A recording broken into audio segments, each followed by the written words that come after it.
What's up, guys, and welcome back to Will Sports Talk. So I'm a little late on this video. I'm actually recording this video on Friday before all the Friday games. But we are officially at the last week of the regular season. This season has absolutely flown by. We are actually finally in rivalry week. Rivalry week is actually my favorite week in all of college football. Rivalry week always gets really crazy. So, without being said, let's get into it. And I want to start with my top 6 going into the week. Number 1, 2 really hasn't changed. I don't think it's changed on anybody's. I've got Georgia 1. I don't know how you can knock them. They're playing the best ball out of anybody else in the country right now. Easily the best team in the country. Ohio State, number 2. They're playing okay ball. The resume is really why I have them at 2. And at 3, I have Washington. And the reason I put Washington at number 3 is really because of their resume. They just beat Oregon State, so that's why I have them at number 3. Number 4, I have Florida State. They didn't move from last week. They kind of struggled in that first half against North Alabama last week, but they were able to bounce back and win that game pretty convincingly.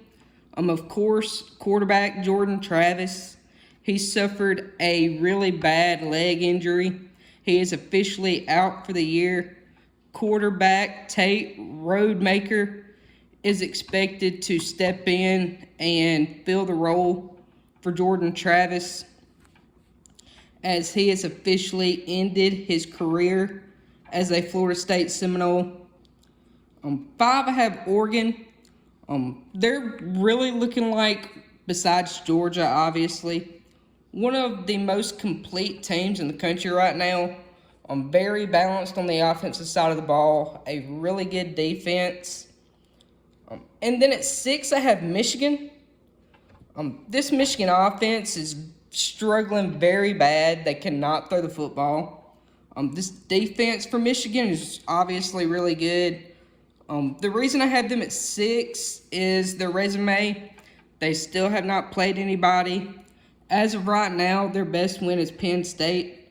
That's about to change come tomorrow. We'll see how they do against Ohio State. But as of right now, I have them at 6. So now, let's go over some scores from this past week that had an impact on the playoff. First game, Georgia absolutely destroyed Tennessee, 38-10. Michigan survives Maryland, 31-24. And this is part of the reason I dropped them to 6. Struggling with a decent, mediocre Maryland team. Next, I have Washington defeated Oregon State 22-20. Then you have Texas getting by Iowa State 26-16. Then you got Louisville edging it out against Miami 38-31, which Louisville's a team. Their playoff hopes are very, very slim. They need a lot of stuff to happen. It's not impossible. It could happen. But right now, they're sitting here with 1 loss. Then you got Iowa edging it out against Illinois 15-13. And with that win, Iowa has officially punched their ticket to the Big Ten title game. Then you got Kansas State edging it out against Kansas 31-27. So now that the season, the regular season, is starting to come to an end, I kind of want to go over my Heisman watch, my top 5 Heisman. So I'm going to start. My number 1 is, and my number 1, 2, and 3 should be the same 1, 2, and 3 as everybody else in the country. If it's not, I don't know what football you're watching. But my number 1 is LSU quarterback Jayden Daniels. Jayden Daniels, he has a 94.9 QBR. He's passed for 3,577 yards, 36 touchdowns, only thrown 4 picks this season. And he also has 1,014 rushing yards and 10 touchdowns so far on the season. This dude is very athletic, electrifying. He is easily the best quarterback in the country right now. Jayden Daniels is a dude to where if you take him off this LSU team, LSU is easily sitting here with 6, 7 losses. He is a very vital part to this offense. He's a very electric player, and I don't know how he does not deserve the Heisman at this point.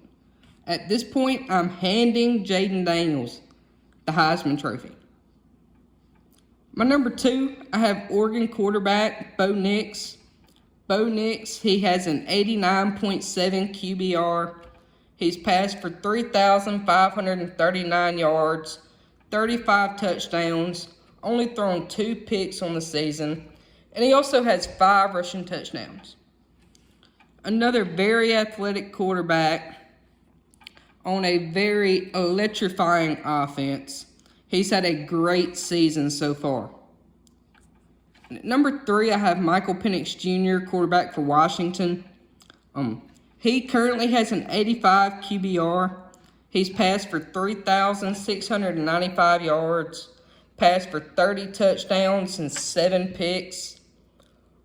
I would have him further up, but these past few weeks, the offense for Washington has kind of declined here lately. He's still not playing bad ball. He's a very good player, one of the best quarterbacks in the country. But the offensive play has slacked these past few weeks, and that's why I have him at number 3. My number 4, I have Georgia quarterback Carson Beck. He has an 85.8 QBR. He's passed for 3,320 yards, 21 touchdowns, and 5 interceptions. This dude has absolutely been exceptional for Georgia in his first year as starting quarterback. Absolutely phenomenal. If he continues this play next year, he could possibly be in New York and might have a chance to win it next year. But as of right now, I have him at number 4. And then my number 5 might shock a lot of people. And at the start of the season, this guy that I have number 5, I did not think that I would be putting his name anywhere near the Heisman conversation. But my number 5 is Alabama quarterback Jalen Milroe. Jalen Milroe, he has an 83.6 QBR. He's passed for 2,267 yards, 19 touchdowns, 6 interceptions. He's also ran for 332 yards and 12 touchdowns. Jalen Milroe, from the start of the season, I was ready to bench Jalen Milroe. But this dude has taken major strides since week 2. He has grown. He has learned this offense. Tommy Rees has developed this offense around him, which has made him better. He has improved majorly this season, and he's starting to look dangerous. And I believe if he can continue this play into next year and continue to look like he's looking now, he could be in New York as a Heisman finalist. He has improved a ton. So now that we've gone over all that, I want to go into my Week 13 predictions. The first game I have listed here, this one's obviously already happened. The Egg Bowl, Mississippi State versus Ole Miss. This game kind of went like I expected it. I kind of expected a little bit more fireworks though. Ole Miss won this game 17-7. But it is a rivalry, so during this week, rivalry week is a week you can throw records out the window. You do not know what's going to happen during this week. That's why I love this week so much. But like I said, Ole Miss, won this game 17-7. It's a back and forth contest. This is a game that I kind of expected to get nasty because it seems to get nasty year in and year out. But for the most part, it stayed pretty clean. But the next game I want to talk about is Texas and Texas Tech. Texas is actually a 12.5 point favorite in this game. I kind of expect a back and forth game here. I expect a low scoring game here. In the end, Texas's offense has kind of struggled here these past few weeks. I believe if Quinn Ewers can play to his potential, this game could really get out of hand. In the end, I like Texas to pull away, and I like the minus 12.5 for Texas. My next game I want to talk about is Oregon State. This game is going to be a very tight, high-scoring game. A shootout is fixing to happen in this game. Like I said, back and forth. You got DJU for Oregon State. Then you got Heisman candidate Bo Nix on the other side for Oregon. In the end, I expect Oregon to pull this game out. I just think in the end, this offense for Oregon is too powerful.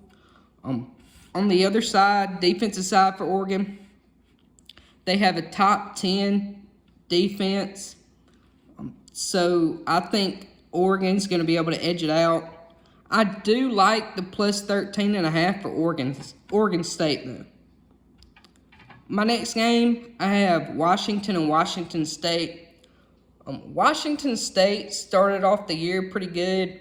Then as the year went on, they've kind of declined these last few weeks. Honestly, Washington, I just think they're a much better team.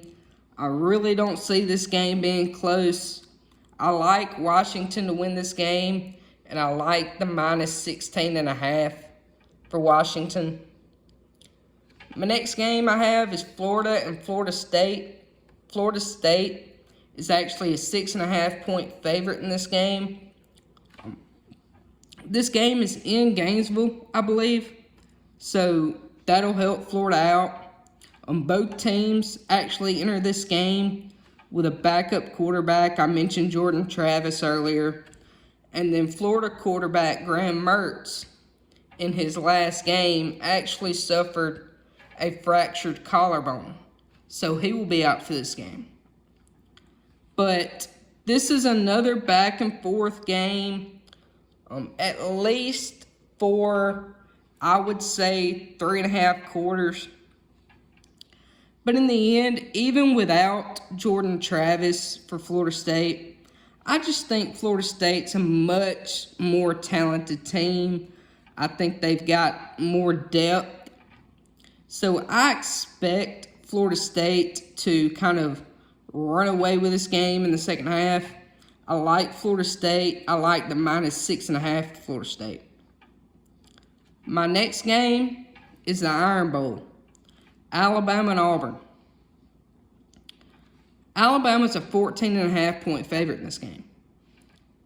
And I'm going to be honest, if it was in Tuscaloosa, I would take Alabama to cover in this game. I would take the minus 14.5 if it was in Tuscaloosa. But this game's in Jordan-Hare. And yes, I know they just lost to New Mexico State by 21 points. But I don't care. Anytime this game is played in Jordan-Hare, when Alabama is in a do-or-die situation, Auburn always seems to find a way to mess things up for Alabama. Stupid crap always happens in the Iron Bowl. Crazy crap always happens in the Iron Bowl. So, without being said, I see this kind of being a low-scoring game.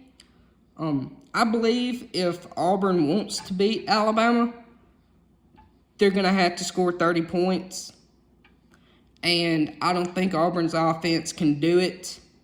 Auburn's going to have to be able to run the ball on Alabama. They're going to have to be able to stop the run for Alabama. They're going to have to be able to contain Jalen Milroe.